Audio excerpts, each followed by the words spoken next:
Good evening, guys. Welcome to Pawpaw Storytime. It's Sunday evening. I don't know what time it is, 5 or 6 o'clock, something about our normal time. We got a few stories to read, a couple things we want to touch base with. I don't have anything to read this time besides our stories.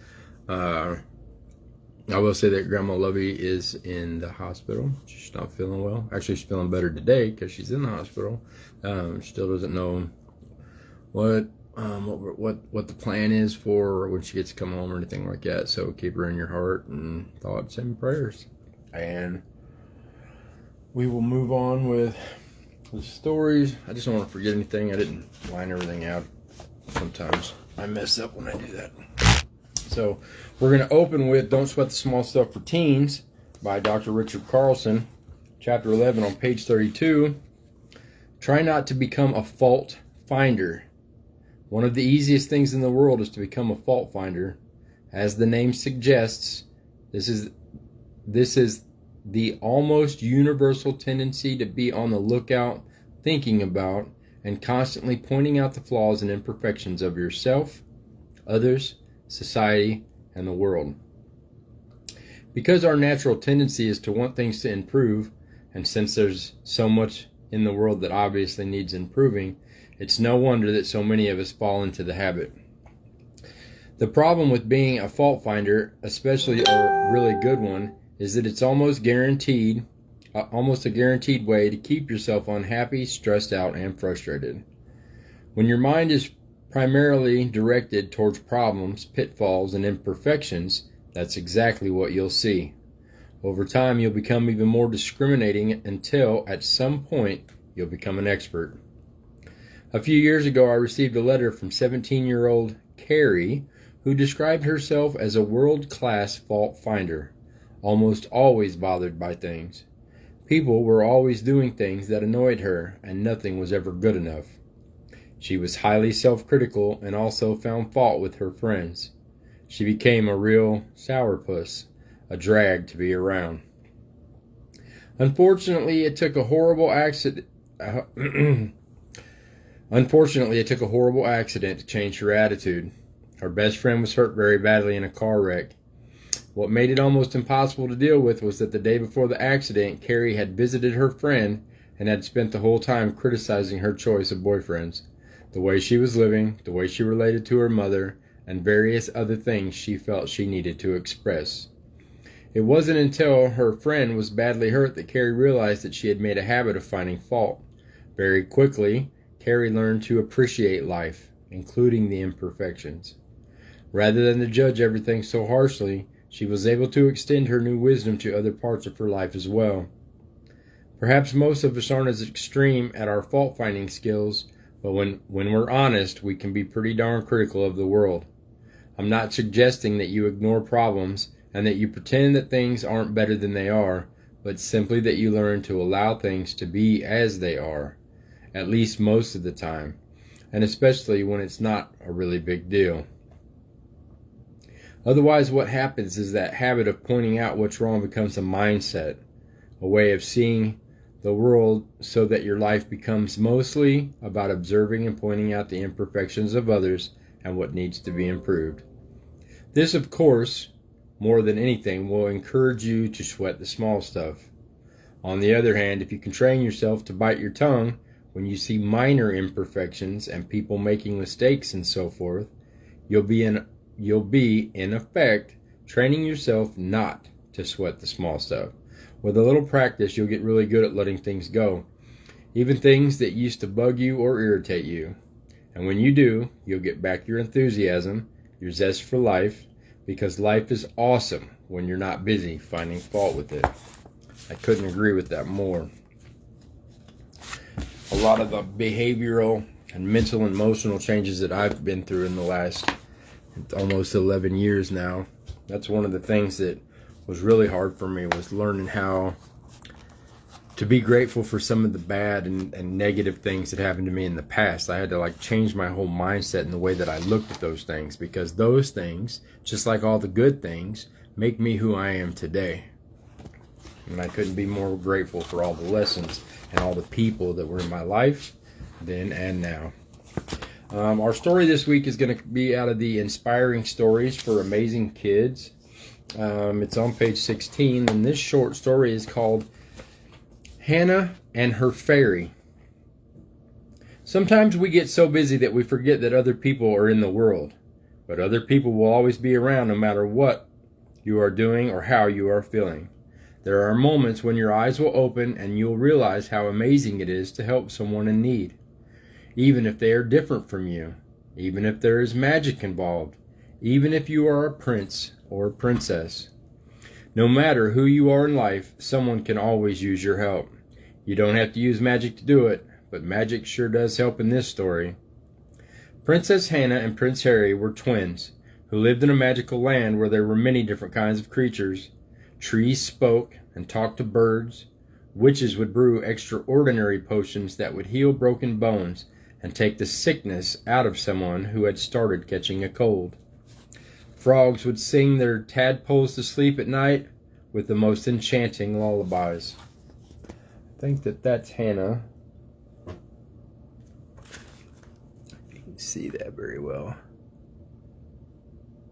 Got to try to fill in this enchanted forest for yourself. As kind and gentle as Hannah was, Henry was naughty and rowdy. He had a lot of energy that he liked to burn through on a day-to-day basis. He got angry quickly and had fits of rage when things didn't go his way. However, Hannah wasn't afraid of her brother. Instead, she saw that he had strong emotions, but wasn't sure how to channel them positively. Because of Hannah's affection for her brother, she would often take him with her to play, although when his group of friends showed up, she would leave Henry with them, as their aggressive behavior tended to be too much for her. Hannah knew that Henry surrounded himself with friends who reflected how he felt about himself. He was angry. They were angry. Although she wasn't sure why any of them were, she wasn't comfortable being around the group when they were loud and unruly. One day, Hannah and Henry were walking through the forest when she heard a teeny tiny noise that sounded like crying. Hannah put her hand on Henry's arm and said, "Do you hear that?" Henry raised his eyebrow and looked at her like she was crazy. "No," he responded in a bored voice. Instead of being swayed, Hannah got down on her hands and knees and tilted her ear to the long grass to see if she could find where the sound was coming from. But Henry's friends weren't far behind them, and their shouts and whoops were soon upon the twins. Their commotion made it hard for Hannah to hear anything. She stood up with her arms crossed over her chest and said, "I cannot hear anything. I'm trying to find whatever or whoever was making that noise. And your noisy clamor isn't helping me." That's Henry.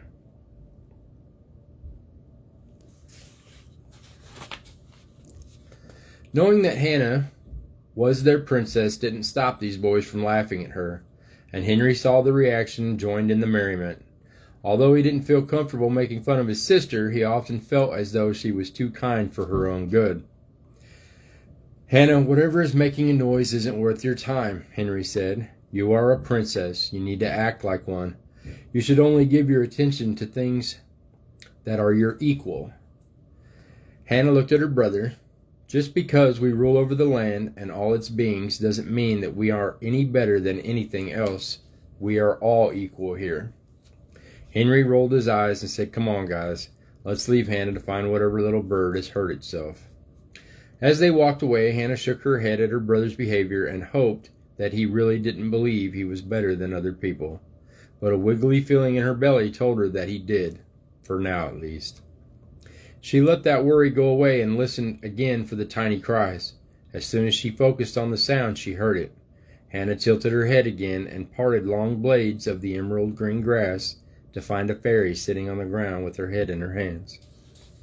The fairy's shoulders shook as though she was crying, and while it was hard for Hannah to hear her sobs, she could see that the creature was in distress. Hannah did not want to scare the fairy, so she rustled the grass and whispered, "Hello," to her. She knew that her voice at a normal level might sound like yelling to the fairy, and Hannah wanted to be as kind to her as possible. The fairy looked up. Her large purple eyes shone with tears, but she wasn't startled. The fairy sniffled and said, "Hello, princess."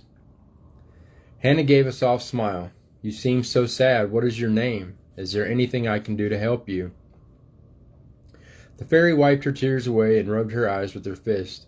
She looked up at Hannah with drier eyes, even though they were a bit red. I am Merryweather. I broke my wing and cannot fly. Hannah looked at Merryweather's wing and saw it was, in fact, bent in an awkward position. Oh my, Hannah proclaimed. Does it hurt badly? Merryweather shook her head and said, I cannot fly if I broke my wing. Surely this has to happen to fairies before. Do you know what they have done to fix it? Merryweather shook her head no again and then started to cry all over again. Hannah bent over and said, It's okay. Do you mind if I pick you up? I can help you and we can find out how to fix your wing. I promise. Merryweather blinked her big eyes at the princess and tried to smile. She was grateful that Hannah was willing to help her, but wasn't sure if it would work. Merryweather gave a quick nod of permission and said, Yes, I will accept your help. The fairy knew that it wasn't every day a member of the royal family would offer their assistance to a fairy, and Merryweather also knew that Princess Hannah was special indeed. Hannah took Merryweather to the castle, and they immediately looked for Hannah's grandmother, who used to be queen once but stepped down to let her children rule the land. Hannah's grandmother was excellent with healing. She learned a lot from witches in the hopes of helping others. When Hannah's grandmother Grace saw Merryweather's wings, she knew what to do. Thank you for bringing her to me, Hannah, Grace said. I think it's incredible that you want to help out everyone you can. Grandmother turned to look at the fairy. Her warm blue eyes crinkled with kindness and care. She said, It will take a few weeks to heal your wing completely, Miss Merryweather. Are you okay staying in my granddaughter's room so we can watch after you? Merryweather's heart filled with love. Thank you, she said. She was relieved that her wing would be healed and that she could fly again, so she was also touched by how kind both royal family members were. When Merryweather's wing was healing, Henry would come into Hannah's room from time to time. He would eye the small fairy in his sister's room and say things like, I don't know why you're bothering to help this creature out. And, don't we have people to do that? Hannah frowned at her brother to say, You know she can understand you, right? Everything in our kingdom is ours to take care of. Hannah knew that whenever she took care of something or someone, she showed all living creatures respect. She wanted to continue that.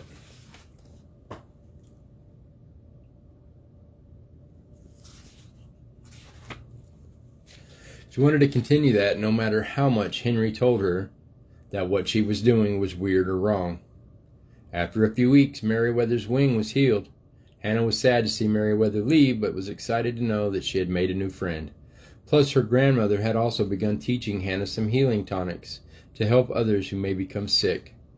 Hannah always appreciated learning things. When Merryweather went off flying, Henry was there and said, Now I understand why. It's awesome to see your fairy friend flying off. Hannah smiled and was very happy that she had helped her brother learn something new. Anytime anyone or anything in the kingdom needed help, both Hannah and Henry were there to help them. We were all created equal, and treating everyone and everything with kindness is an amazing way to show all living creatures how much you care. That's Fairy Merryweather.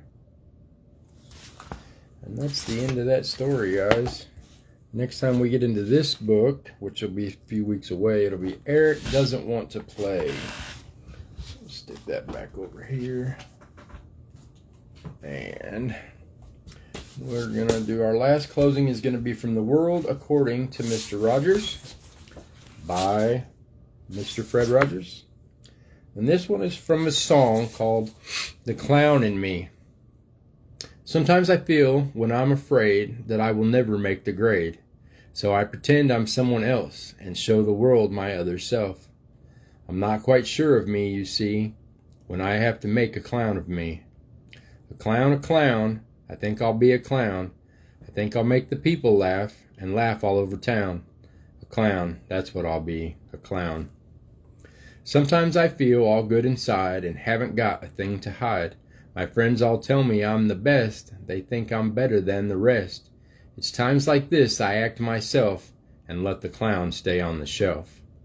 Myself, myself, I think I'll be myself. I think I'll let the people see the comfortable inside of me. Myself, I'll be myself. It's only when I feel let down I might be scared into a clown. But he can be himself when I can be myself. Myself. I think I'll be myself. Alright, we'll put that one back in the queue as well. Let's see, there's a couple of things I know. I'm going to turn this around. We'll do our weekend song real quick, right? I'll be back when the week is new, and I'll bring more ideas for you. You'll have things you want to do, and I will too. I'll think of you when I'm not here, 'cause thinking of people makes them seem near. The friends who know you love you cheerfully, and I do too. Let's grab the card. We'll grab the mug real quick. Let's set those on the table. We'll do those in just a second. We'll turn this back around. And the card says, would you rather be a pilot, a horse trainer, a farmer, or a teacher? And I wrote a teacher. They are the ultimate helper. That was my answer for that one. What about you? Would you rather be a pilot, a horse, a trainer, or a teacher? Let me stick that one back in there. I'm not going to read all this off. I put all of this stuff in the description so that if you're watching with somebody else, like your parents or whatever, you'll have to get them to go into the description part of it. But we're going to start the giveaway thing for this. It'll run between now and probably my birthday. There's a list of ways that you can earn entries and how all of it works. And the Reading Rainbow Collection wish list is also going to be in the comments as soon as somebody else comments. And I guess that's it, guys. Just remember that I love you for being exactly who you're supposed to be, and you're the only one that gets to decide that. And our minds, just like our books, work better when they're open. See you guys next Sunday.